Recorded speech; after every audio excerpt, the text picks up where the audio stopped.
Welcome Trinidad and Tobago to our News 4 report, a product of the Government Information Services Limited and the Ministry of Communications. I'm Joseph Lopez. Let's take a look at the headlines.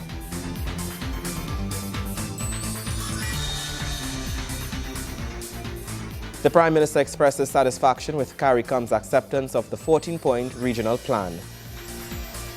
The Ministry of Gender, Youth and Child Development is fulfilling its mandate. And Trinidad and Tobago now has a new culinary team. We begin with word that Prime Minister, the Honorable Kamla Persad-Bissessar, has reported good news on the first 2 days of CARICOM's intersessional meetings. The Prime Minister is currently attending the meeting and sits on the 3-member CARICOM Bureau that function as a management committee on behalf of the heads of government. The first day of the 24th Intersessional Summit of the Committee of Heads of Government of the Caribbean Community has been a positive one. Prime Minister the Honorable Kamla Persad-Bissessar is currently in Haiti, joining other heads of government for the 2-day meeting. High on the agenda is regional security, and the community has sought to formulate a regional strategy to combat transnational crimes such as trafficking of firearms, illegal narcotics and humans, in addition to human smuggling. In giving her assessment of the first day of the meeting, the Honorable Prime Minister explains that the heads accepted the 14-point regional security plan. This is testament to CARICOM's concerns about national security and law enforcement issues and the development of corporate strategies between its members in their approaches to various national security issues. We've had a very productive session today. We spent the major part of today dealing with strengthening the security architecture in the region in terms of regional security, looking at the institutions, examining the report from the consultants who had been mandated to study what we have and to make recommendations. Those were then put forward before Ministers of National Security of the region, and recommendations coming out of that meeting of the ministers were put to this body, the heads here today. We approved, in fact, the strategy. We had a 14-point strategic plan that was approved today, so I'm very happy with that in terms of dealing with it. The Honorable Kamla Persad-Bissessar is the head on all national security matters for CARICOM. In July, the Honorable Prime Minister is expected to assume the chairmanship at the regular annual CARICOM Heads of Government Conference, which will be held in Port of Spain. I look forward to it. We do live in very challenging times, and I'm very happy as lead on the security matters that we were able to finally agree on the 14-point strategy after lengthy discussions, of course. That is very important. And whilst that is the skeleton, we will now put the flesh onto that skeleton for us to cooperate in the region. If we work together, I think we can deal much better, much faster, more improved and more efficiency in the fight against crime. As chair of CARICOM, the Prime Minister will also take on responsibilities within the Community of Latin America and Caribbean States Quartet. Nikolai Edwards, News 4. Meanwhile, Prime Minister the Honorable Kamla Persad-Bissessar has announced plans by CARICOM to call in assistance from the highest and most influential world body in the region's fight against crime. CARICOM will go to the United Nations in an effort to tackle crime in the region. This is the plan revealed by Prime Minister Persad-Bissessar as she addresses media at the CARICOM Intersessional Summit being held in Haiti. As expected, a huge focus at the summit is being placed on crime and security in the region. Mrs. Persad-Bissessar says CARICOM has taken a united stance on the issue of anti-crime initiatives and will now turn to the UN for support. This international accord, once ratified, would signal a landmark agreement under the United Nations Protocol. We do not produce the guns here in any of our nations, but the guns flow into our nations. The Arms Trade Treaty is up for discussion, final negotiations in March of this year at the United Nations. And the CARICOM position is very clear that we want to have inside of that treaty provisions dealing with small arms. So whilst it is major weapons are being dealt with, weapons of mass destruction, they are not the ones that are murdering our citizens. It is the small arms and ammunition which do the most damage in the CARICOM region. Our intention is not to stop what is happening domestically, internally in the US, and the trade in arms within the US. our concern is with the flow of the arms into the region. And so our position is very clear. This will be the first time there will be an international treaty that will deal with the flow of arms. Meanwhile, the United States has also pledged their support for the initiatives which CARICOM plans to implement. United States Attorney General Eric Holder says, given the close relationship between CARICOM and the United States, he will ensure all is done to protect the citizens of both countries. As a representative of the Obama administration and of the United States, I have pledged to make sure that we continue our best efforts here in this region, that we be good partners, and that we do all that we can to ensure the security of the people of these nations as well as the security of the people of the United States. For Caribbean heads, the summit is another opportunity for dialogue and consensus. For Prime Minister Kamla Persad-Bissessar, the lone female head at the summit, it is a chance to meet her counterparts and determine what issues need to be addressed before she succeeds Haitian President Michel Martelly as CARICOM head in July. Gregory McBurney, News 4. The Central Statistical Office under the Ministry of Planning and Sustainable Development released the Trinidad and Tobago 2011 Population and Housing Census Demographic Report. The feature address was delivered by Senator Dr. the Honorable Bohindradat Tiwari. The 2011 Population and Census Demographic Report has been produced in the record of 18 months after the completion of data collection phase. The report provides an extended range of 23 statistical tables covering demographic variables such as age, sex, religion, ethnicity, education, and many more. The demographic report was completed in December 2012, just before Christmas. This is a record time performance for the Population and Housing Census team, the Central Statistical Office, and for Trinidad and Tobago. I would appreciate very much, therefore, if you would seize this opportunity with me to congratulate all three: the Population and Housing Census team, the CSO, and Trinidad and Tobago as a country for this achievement. Minister Tiwari says the report provides a total count of the population of Trinidad and Tobago. The record time of 18 months after completion of fieldwork to produce this first demographic report, because there will be other installments, I am told compares very favorably with timeframes for completing census reports in even the most advanced jurisdictions in this field.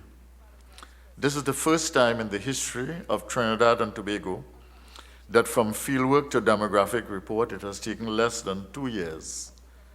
A preliminary report was issued in June, in fact the 18th of June 2012. In addition to the value of the information to data users and researchers, both private and public, the volume will inform evidence based on decision making and assist in the formulation of policies assisting in the improvement of the quality of life and standard of living for all. The first is that the 2011 Population and Housing Census observed international statistical best practice. And I want to commend the director and all the members of his team in the CSO for the manner in which they went about their duties. The 2011 Census Demographic Report is the first volume of a series to be published, giving the results of the 2011 Population and Housing Census. Trinidad and Tobago has maintained an unbroken tradition of conducting censuses dating back to 1851. After the break, we chat with the Minister of Gender, Youth and Child Development. Stay with us.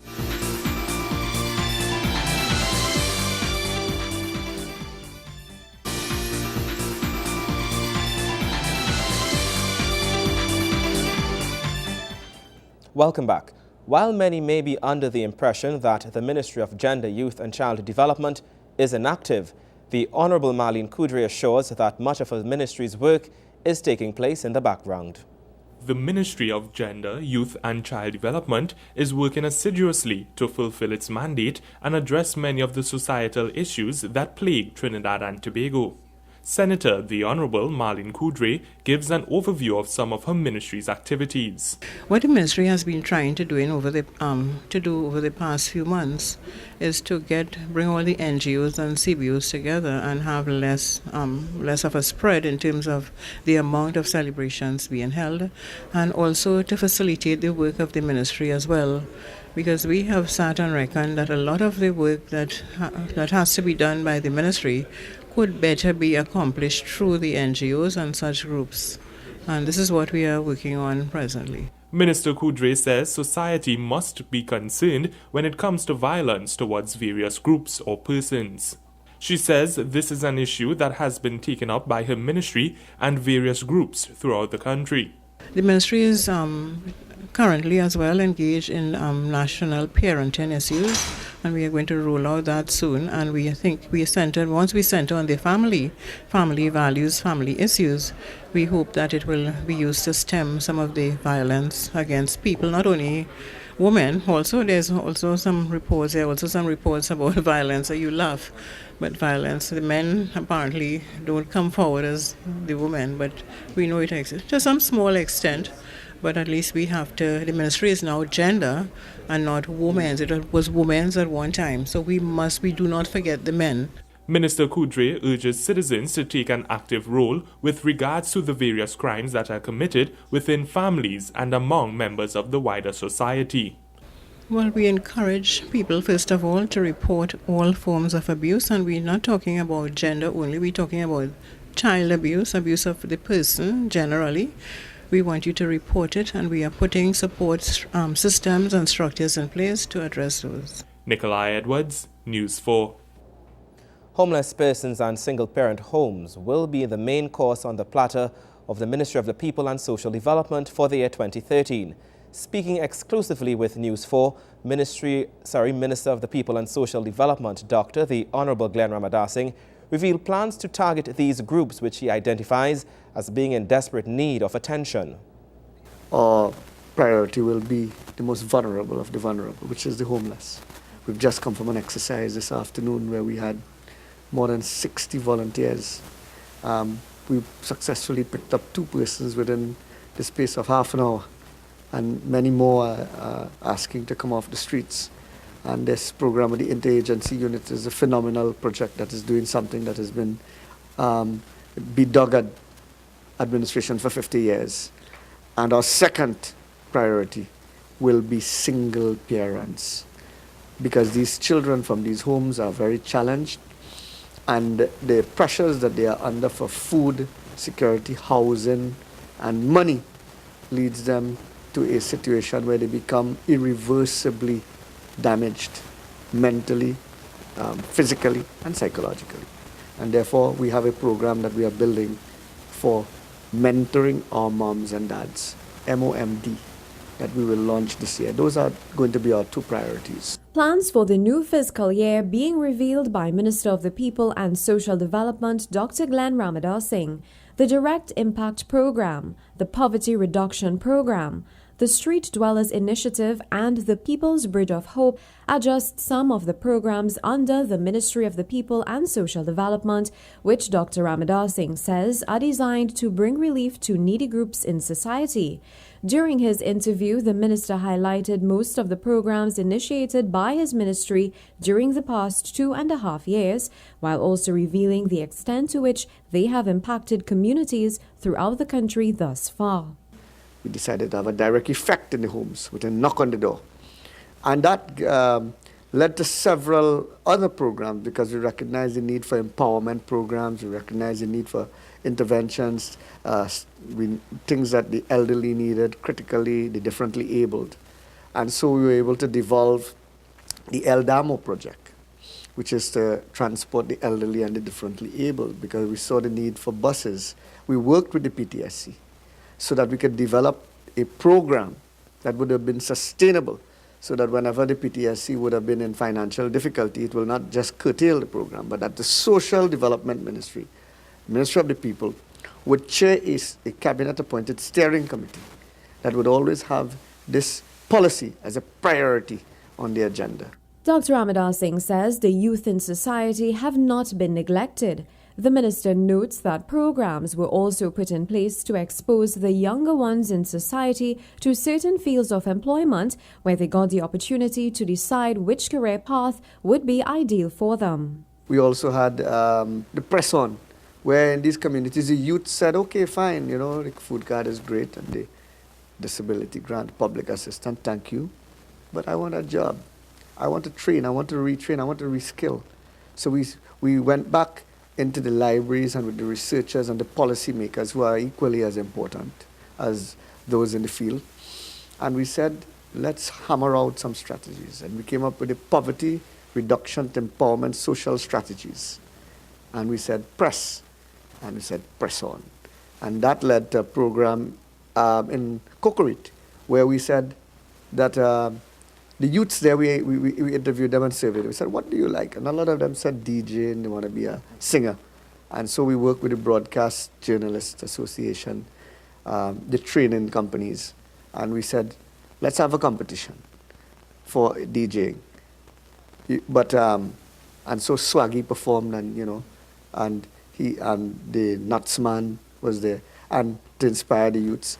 And we said, listen, you can't be a DJ if you first don't know basic electronics. So you have to first pass a basic electronics course. And then you have to do a small course in music to understand the basics of music. And then a small course in journalism. And then you graduate and you win a prize. And that has caused 15 young persons to enter. And out of that has come persons who are now training in broadcast companies. We then went to Tobago with show in Winchester. And we launched a similar program where the youths there were more interested in developing carpentry and masonry skills. And that's work that is being spearheaded. So that gave rise to the Press On initiative. Verna Barath, News 4. Up next, football action in our sportscast. Stay with us.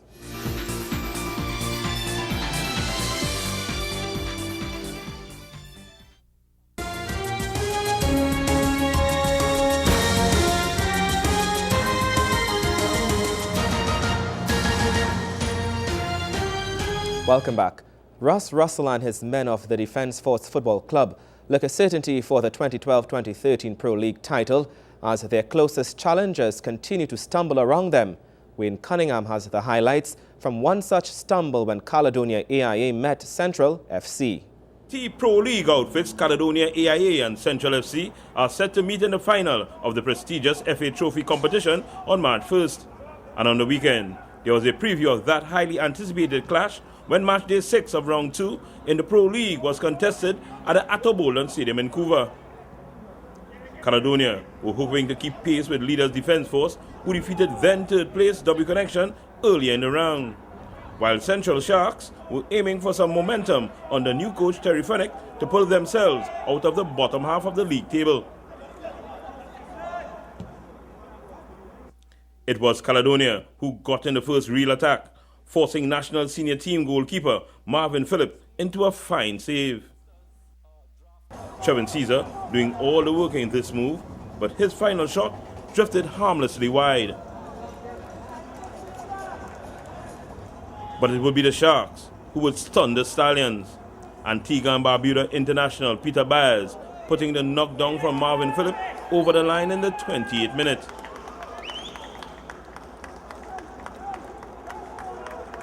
Parity was restored by Caesar 9 minutes later as the ball bounced nicely for him following some missed tackles.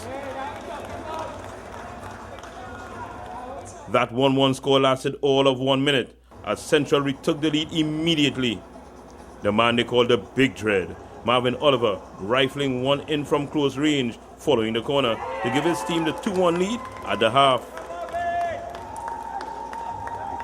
12 minutes into the second period, AIA would get a chance to equalize. Kareem Tiny Joseph going down in the area somewhat easily, and referee Jassy McDonald pointing to the spot.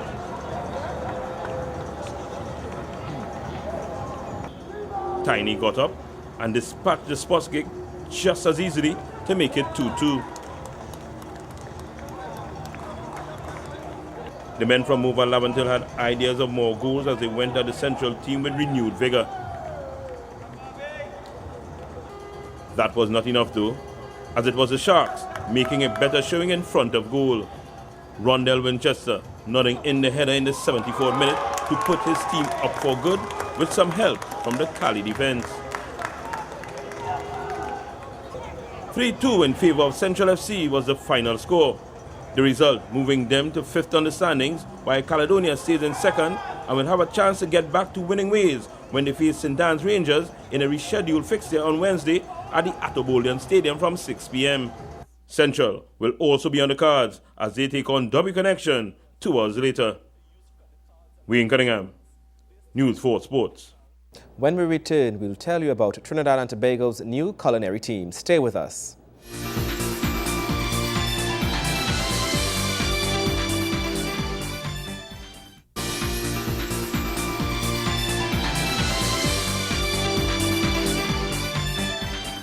Welcome back. Trinidad and Tobago now has a new culinary team that will represent this country at a major international competition later this year.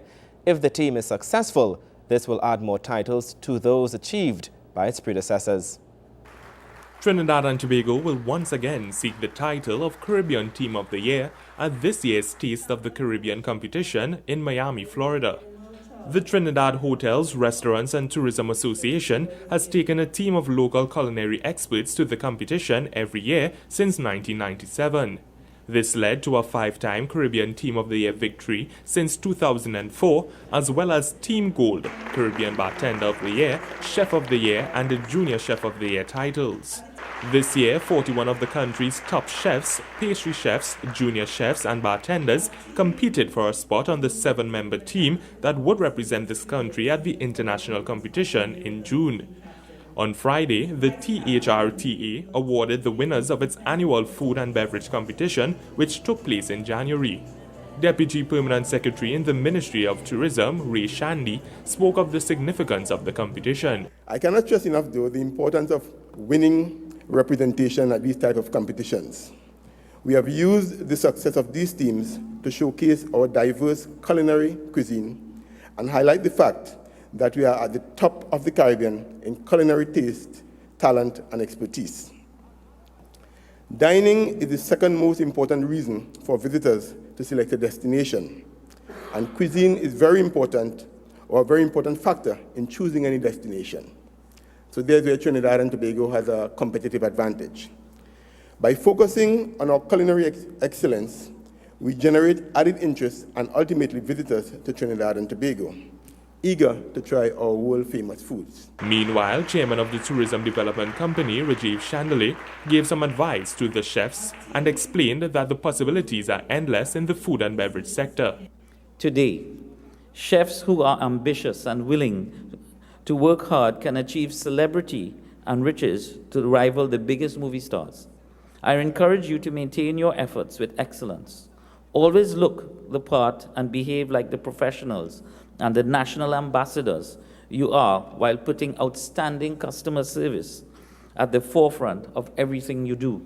Medals were given to bartenders who competed in the rum, vodka and classic cocktail categories based on combined scores. Then, the 7-member team was announced, which includes Clinton Ramdan of Martini Makers, who also received the Local Bartender of the Year title, Most Creative Vodka Drink, and Best Classic Cocktail. Also joining the team, Cheryl Ann Shaw Charles of the Trinidad and Tobago Hospitality and Tourism Institute, who captured the Pastry Chef of the Year title. Jeremy Lovell of the Courtyard Marriott, who received the Chef of the Year award, Adrian Cumberbatch of the Magdalena Grand Resort, and junior chef Naomi Lavelle. Supporting the team is Janelle Oliveri of Hilton, who will stand as an alternate chef and who has also won the most creative overall menu with Chicken Done Right. Another alternate bartender is Carlina Pamel of the Hilton Trinidad, who also won the most creative rum drink with Trini Swizzle Twist from the Rum Swizzle, while the team captain is Raymond Joseph of the Courtyard Marriott and vice captain Sabrina Rosales of Sabrina's Exotic Chutneys. The Ministry of Tourism has pledged its continued support for the competition, as it says the food and beverage sector is one which Trinidad and Tobago can use to attract more persons to the country. Nikolai Edwards, News 4. And of course, we would like to wish the new 7-member culinary team all the best. And that story brings us to the end of our News 4 report, a product of the Government Information Services Limited and the Ministry of Communications. I'm Joseph Lopez. Thank you for watching.